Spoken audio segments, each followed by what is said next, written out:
Hello po, ako po si Annalisa Rosales. Iniimbitahan ko po kayong manood ng Empowering OFW and sana po ma-inspire kayo sa kwento ng buhay ko. Ma'am Annalisa, gano'n na rin po kayo katagal na nag-work as an OFW? Mag 14 years na po. This 14 coming years? September. Pero dito lang sa Hong Kong? Yes po. Dito lang sa Hong Kong. Pero taga saan po kayo originally sa Pinas? Quezon Province po. Tagkawayan, Quezon. Tagkawayan, Quezon. And 14 years ago, ano yung pinaka naging reason mo bakit ka po nag-decide mag-work abroad? Supposed to be po, wala akong balak mag-abroad. Pero may isang kaibigan ako na parang, inano ako na, sabi niya, tutulungan daw niya ako. Sabi niya, mag-asikaso ka ng papers mo, tapos tutulungan kita. Then after nung nakakuha na ako ng mga papers ko, nawala na siya. Hindi na niya ako inintindi na sana yung pangako niya, nawala na. So parang parang scam, ganito. Hindi naman po ganun. Kaya lang, siguro, sinubukan lang niya kung talaga malakas yung loob ko. So, anong gagawin ko? Nakagastos na ako. Eh, ang ginawa ko, tinuloy ko na lang po. Okay. So, dahil kumuha ka na ng papers mo, Opo. nakagastos ka na, so on and so forth, pero hindi na sa kanya. Hindi po, hindi na. Kumbaga, kumuha na po ako naghanap na ako ng agency na ako na talaga mismo yung nag-asikaso para sa sarili. So, parang parang dahil na-offeran ka, and then kung may magpa-process, why not? So, nandyan na rin naman, so grinab mo na lang rin yung Yes, opportunity. And Hong Kong talaga agad yung in-applyan mo. Opo. Bakit? Eh kasi, sinabi ko, ang mga kapatid ko kasi ayaw talaga nila, kung sabi nila, kung talagang mag-abroad ka, huwag kang pupunta ng Middle East. So sabi ko, May yung kapatid mo po ba na yan na nagpayo sa'yo na huwag ka mag-Middle East is nakapunta na sila sa Middle mga East? lalaki po sila. Mm. Sa Saudi po sila. So, nag-work sila sa Middle Saudi East po. talaga.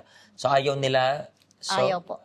Baby, one of the reason dyan is yung mga kapatid mo, they are trying to protect you. Yes po. Diba? Kasi alam natin kung gaano ka-worse yung situation. Yes, maybe hindi lahat, pero based sa naririnig natin, the great majority is talagang nagsasabi na challenging talaga sa Middle East. Yes po. Aside from sa amo, most of all, ang pinakamaganda sa atin dito sa Hong Kong is naiingatan tayo ng batas. And, okay, let's cut the long story short. Nakapag-process ka, and then napunta ka dito sa Hong Kong. 14 years, nakailang amo ka na rin po? Dalawa po. Dalawa lang. So, yung unang amo, ilang ano lang? Yung amo ko po, yung unang amo ko is 10 years. So, yung ngayon is yung bago-bago pa lang. Magpo 4 years po ako sa kanila. Okay, so, let's get into the point. Gaano or ano yung masasabi mong pinakamalaking challenge mo na kinaharap habang nag-work ka abroad? Yung sa ano ko rin, sa mga anak ko rin po. Kasi doon ko rin naranasan yung sinabihan ako ng anak ko na, bakit binuhay mo pa ako kung papatayin mo rin lang ako sa gutom? Kasi, kumbaga, nagkanda utang-utang din po ako, nagbabayad ako ng utang, so hindi ko sila mapadala ng pera. So, yung anak ko, sabi niya, Nanay, ito ba yung, yung buhay na gusto mo para sa amin? Masakit po yun sa akin, Pastor. For sure. I believe kahit maalala mo yan ngayon, meron pa ring, sabi natin, pain sa loob natin. Even though, sabi natin, past is past, Yes po. pero yung marinig mo yon sa anak mo, painful yun. Yes po. Diba kasi, though, hindi naman totoo, pero may point sila eh. Yes po.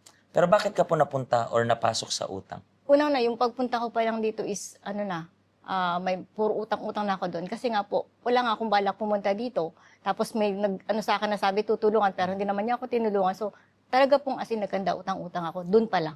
Sa Pinas pa lang, pumalo rin yung utang mo sa more or less 100,000. 100,000. And that time, 14 years ago, yung 100,000 is 100,000 talaga. Diba? So, masyadong malaki yun. Pero, inutang mo yun sa iba't ibang tao, ganun? Yes po. May mga interest. Malaki pong interest. Malaking interest. So, pagpunta mo ng abroad, Hong Kong, dito nga, sabi mo, so yung first na ginawa mo is parang bayaran lang talaga yung utang. Yes po. Paano mo siya Bayad. binabayaran yun? Parang pinapadala mo direct sa kanila, gano'n? Opo. Paano? Oo nga. Sa lending company po kasi yun eh. May sa lending kasi. Pero paano yung mga anak mo na hindi ka nagpapadala? Paano sila kumakain, gano'n?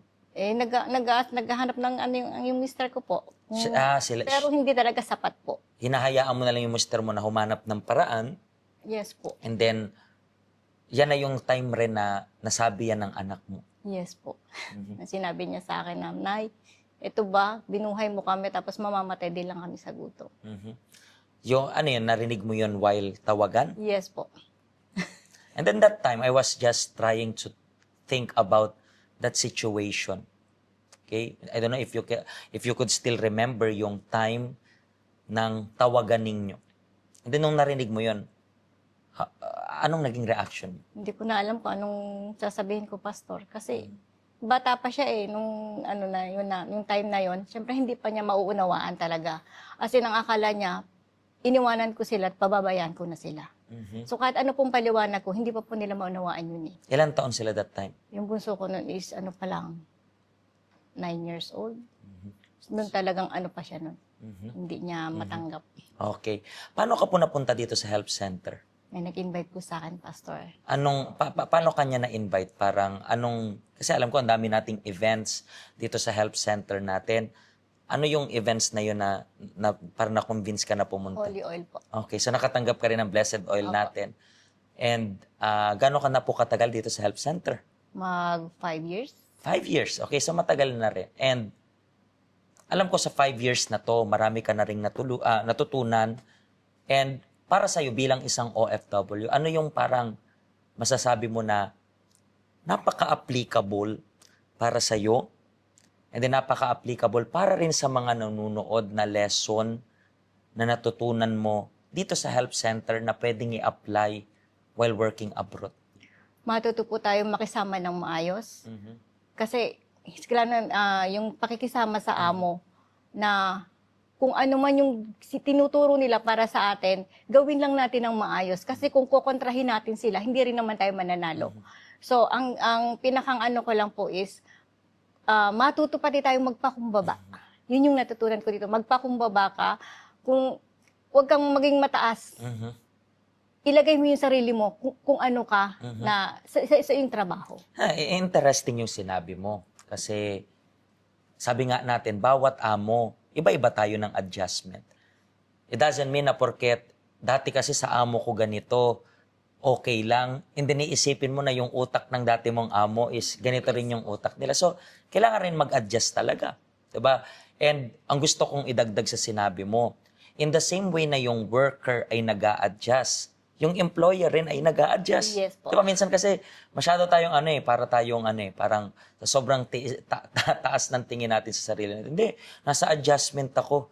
Yes, nasa adjustment ka. And then siya rin nasa adjustment. Yes po. Kaya sa umpisa, normal yung misunderstanding. Kasi nga, nag-a-adjust ka. At wag mong isipin na hindi nag-a-adjust yan. Nag-a-adjust rin yan. Yes po. Kasi unang-una sa lahat, wala pa yan tiwala sa'yo. Yes po. Kasi wag mong isipin na porket, hindi, may kontrata ako, may tiwala na yan automatically. Hindi naman laging ganun. So, yan yung ma-advise mo rin para sa kanila na magpakababa lang. At unang-una sa lahat, sila rin naman nagpapasahod, di ba? Yes po. Yes. Kung ikaw nagpapasahod, magreklamo ka, simpleng bagay. So nakita nyo po kung gaano ka-importante yung mga experience nila. Kasi maybe, hindi nyo po naririnig to sa mga kabarkada, kaibigan ninyo. Minsan dito sa Hong Kong, ang gusto pa nilang i-advise sa atin, maging matapang ka. Though, kailangan mong maging palaban. Wag mo, ikaw maunang mag-terminate. Yan ay mga salita ng walang humbleness. So, kailangan nyo lang pong i-analyze yung situation ninyo sa inyong buhay. Magpakumbaba. Walang talo sa taong nagpapakumbaba. Lagi nyo po yan tandaan. Okay? Maraming salamat po sa pag-share ninyo ng story and hopefully makaabot ito sa the same thing yung pinagdadaanan sa amo and at the same time sa family kasi minsan pag family talaga minsan hindi nila gets. Yes. Hindi nila gets. Kahit anong explain natin, habang hindi nila nararamdaman yung nararamdaman natin, habang hindi nila nakikita yung nakikita natin, hindi nila magigets kahit gaano kaganda ng explanation. Yes, Thank you very much po. Salamat. At thank you very much rin po para sa inyo hanggang sa next episode once again.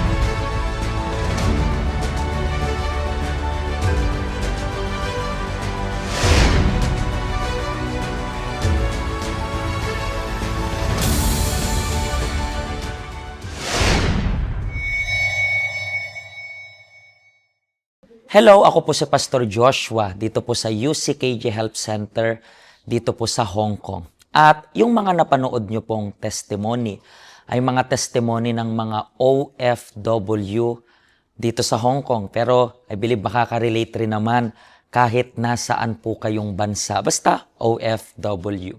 Ang health center po natin ay walang pinipiling religion. Base na rin po sa name, Health Center. Kung kailangan nyo po ng karagdagang information, nandito lang po sa baba lahat ng information na kailangan ninyo. Kontakin nyo lang po kami at magiging masaya po kami na matulungan ka, ma-assist ka, nasaan man po kayong bansa. Pagpalain po kayo ng Diyos.